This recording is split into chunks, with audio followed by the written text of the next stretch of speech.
So we were discussing basically the forms. So basically you have two lifelines. One is centralized and one is distributed. If everything is coming from this from the first object, so this indicates that this is a centralized control, whereas the second one indicates a distributed control.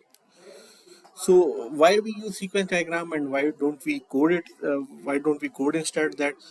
Basically, in coding you will need more time. If you have a sequence diagram, that will be much easier to explain, and it will be an easy understanding for the customer as well. Also it will be an easy understanding for the developer as well, how what to code and what interactions are needed. So basically if you have to code, that is language dependent, but sequence diagram is not language dependent. You can use sequence diagram in you can, if you have a sequence diagram, you can code them or convert them into any language of your choice. Non Like I mentioned that non-coders can read and write sequence diagrams as well.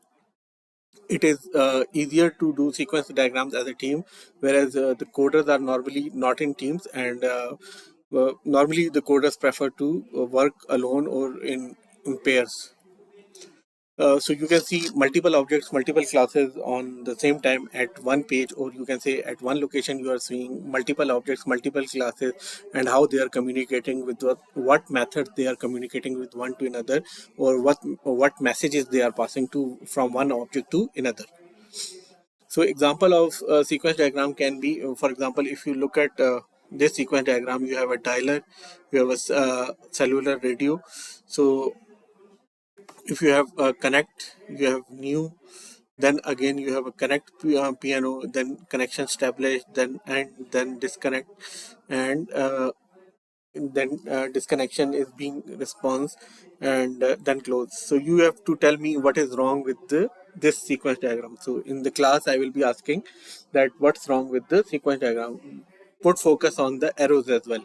So it is a hint that you should focus on arrows. So another sequence diagram is this. For example, if you look at here, so you have user, UI, scheduler, meeting, worker, and diary. So there are multiple connections here. You have a loop as well. So you have to also see this example and point out the wrong things in this sequence diagram as well.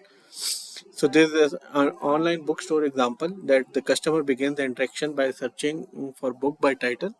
The system will return all books with that title. The customer can look at the book description. The customer can place a book in the shopping cart, and the customer can repeat the interaction as many times as desired.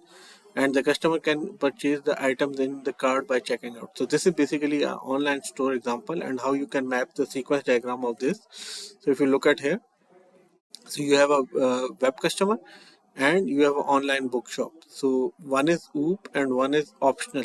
So optional means normally if you look at the behavior of the online customer, normally they tend to put the items in their shopping cart, but they check out not all the time. So that is optional. So you have, for example, search inventory. You are searching some results.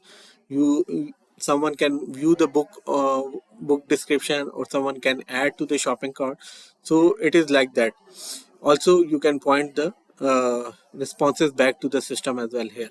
So this is basically a simple example of online shopping cart. So in summary, basically a sequence diagram models a single scenario executing the functional requirement. So you have to be sure, or you have to know that one functional requirement or one use case is mapped in the sequence diagram. It includes multiple components like participant and messages.